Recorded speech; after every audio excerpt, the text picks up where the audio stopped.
Shalom, selamat pagi Bapak Ibu Saudara-saudara yang dikasihi oleh Tuhan Yesus Kristus.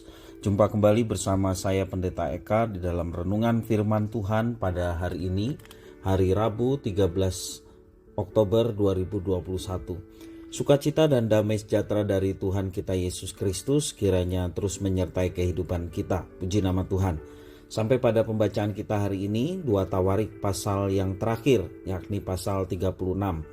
Kiranya firman Tuhan memberkati kita sekalian. Mari kita sebelum merenungkan firman Tuhan, kita akan berdoa.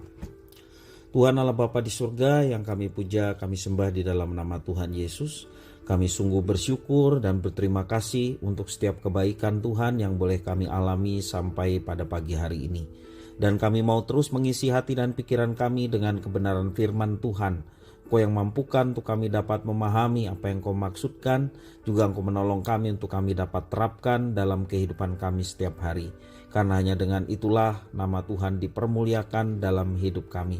Terpujilah namamu Bapa, inilah diri kami sedia mendengarkan firman-Mu. Demi nama Tuhan Yesus kami berdoa. Amin. Bapak Ibu Saudara-saudara yang dikasihi oleh Tuhan, Tuhan kita adalah Allah yang maha adil, demikian juga maha kudus. Ia tidak akan membiarkan umatnya yang bersalah lolos dari hukumannya. Dalam Keluaran pasal 34 ayat yang ke-7. Demikian juga di dalam kitab Wahyu menjelaskan, karena kukasihi maka engkau kuhajar.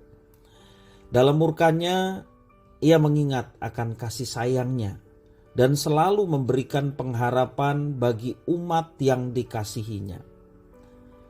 Pada renungan hari ini mengisahkan masa-masa terakhir dari kerajaan Yehuda yang ditutup dengan 2 ayat yang memberikan harapan yang baru. Dengan sengaja penulis kitab Tawarik mengisahkan tentang pemerintahan Yoahas, Yoyakim, Yoyakin, dan Zedekia dengan sangat singkat. Mungkin lebih singkat dibanding dengan kisah paralelnya yang ada di dalam kitab 2 Raja-Raja pasal 23 ayat 31 sampai pasal 25 ayat 21. Tetapi kisah Zedekia ada tambahan detail yang tidak ada di dalam kitab 2 Raja-Raja. Tanggapan penulis terhadap pemerintahan raja-raja tersebut sangat negatif. Seperti yang pertama, semua raja tersebut dikategorikan sebagai tiran. Hal ini tampak dari kalimat melakukan apa yang jahat di mata Tuhan. Dan yang kedua, para raja itu mendapatkan hukuman Tuhan dan dibuang ke negeri asing. Kecuali Raja Yoyakim yang wafat sebelum dibawa ke Babel. Sedangkan yang ketiga, tingkat kejahatan Raja Zedekia diceritakan sangat detil ketimbang dengan raja-raja sebelumnya. Contohnya, ia tidak menghormati Nabi Allah.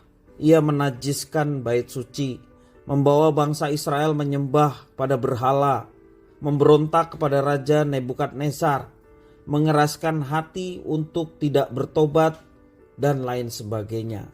Itu yang dilakukan oleh Raja Zedekia, agak lebih detail dibanding yang lain. Nah, akibat dari semuanya itu, Tuhan menghancurkan mereka tanpa belas kasihan. Ia memakai bangsa Kasdim sebagai alat murkanya untuk membinasakan umatnya, menghancurkan Yerusalem dan bait suci, dan merampas segala harta benda yang berharga untuk dibawa ke Babel. Menariknya, penulis kitab Tawarik menutup berita penghukuman Allah dengan pengharapan baru di bawah kejayaan Raja Kores. Dalam ayat yang ke-22 sampai 23. Nah, Bapak Ibu Saudara-saudara yang dikasihi oleh Tuhan, di balik setiap hukuman atau pendisiplinan Tuhan, kalau Tuhan sudah memilih dan mengasihi umatnya, selalu ada pengharapan untuk pemulihan. Jadi Bapak Ibu Saudara-saudara yang dikasihi oleh Tuhan, ketika kita mendapatkan satu tantangan di dalam kehidupan, mungkin tantangan ataupun persoalan hidup yang kita hadapi dikarenakan kesalahan kita sebelumnya. Nah, Bapak Ibu Saudara-saudara, kita meyakini bahwa setiap peristiwa tidak lepas dari kendali dan kontrol Tuhan. Ketika kita melakukan kesalahan, di kemudian hari ada dampak dari kesalahan yang kita perbuat.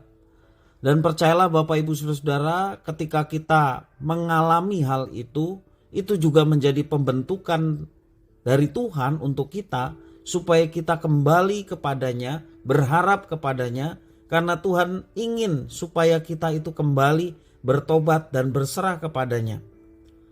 Maka seperti bangsa Israel yang telah dibuang begitu saja, bahkan tidak ada belas kasihan sepertinya, tetapi di balik itu semua Tuhan ingin supaya bangsa yang dipilihnya itu kembali kepadanya. Dan kalau sudah kembali kepadanya, Tuhan yang berkuasa, Dia akan memulihkan. Nah, Bapak Ibu Saudara-saudara yang dikasihi oleh Tuhan, kalau kita perhatikan di dalam kitab Tawarik ini ya, sekali lagi menutup bahwa ada penghukuman dari Allah, ditutup dengan adanya pengharapan baru di bawah kejayaan Raja Kores. Allah yang Maha Kudus pasti menegakkan keadilannya, dan di balik penghukuman itu tersembunyi kasih yang begitu besar kepada orang-orang yang dipilihnya. Nah, Bapak Ibu Saudara-saudara yang dikasihi oleh Tuhan, marilah kita senantiasa bersyukur atas didikan yang Tuhan berikan. Mungkin didikan itu bentuknya pendisiplinan.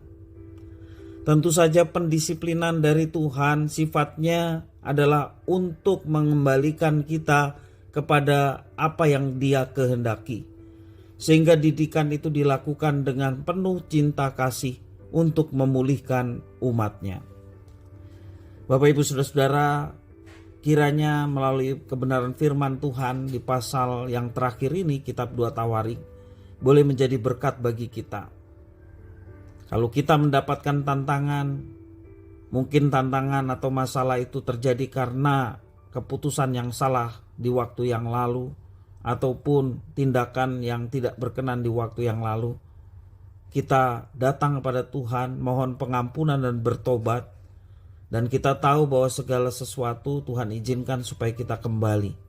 Saatnya kita kembali kepadanya, mohon pengampunan dan berserah untuk melakukan apa yang berkenan kepadanya, hidup dalam ketaatan. Dan Tuhan melihat kesungguhan hati kita, maka Dia yang akan memberkati kita dengan pemulihan di masa yang akan datang. Biarlah firman Tuhan ini boleh menjadi berkat bagi kita sekalian. Mari kita berdoa. Tuhan Allah Bapa di surga, kami bersyukur atas firman Tuhan yang mengajarkan kepada kami untuk senantiasa kembali kepada Tuhan, datang kepada Tuhan, karena Engkau penuh kasih. Bahkan ketika Engkau mengizinkan pendisiplinan itu ada dalam diri kami, karena kesalahan kami di masa-masa yang lalu, kami percaya bahwa didikan dari Tuhan adalah untuk kebaikan kami. Karena itu Tuhan, kami mau bertobat dalam setiap apa yang kami lakukan yang tidak berkenan kepada Tuhan dan menjadi dampak masalah ataupun hal yang kami tidak inginkan terjadi di saat-saat ini. Tuhan, ampuni kami, Tuhan tolong kami supaya apa yang kami lakukan sungguh berkenan kepada Tuhan, dan kami mau sungguh-sungguh berbalik kepada Tuhan dengan hidup dalam ketaatan seperti yang Engkau kehendaki. Nama Tuhan dipuji, dimuliakan, dan Tuhan memulihkan keadaan kami semua. Terima kasih ya Tuhan, inilah doa permohonan ucapan syukur kami atas firman Tuhan. Demi nama Tuhan Yesus kami berdoa. Amin.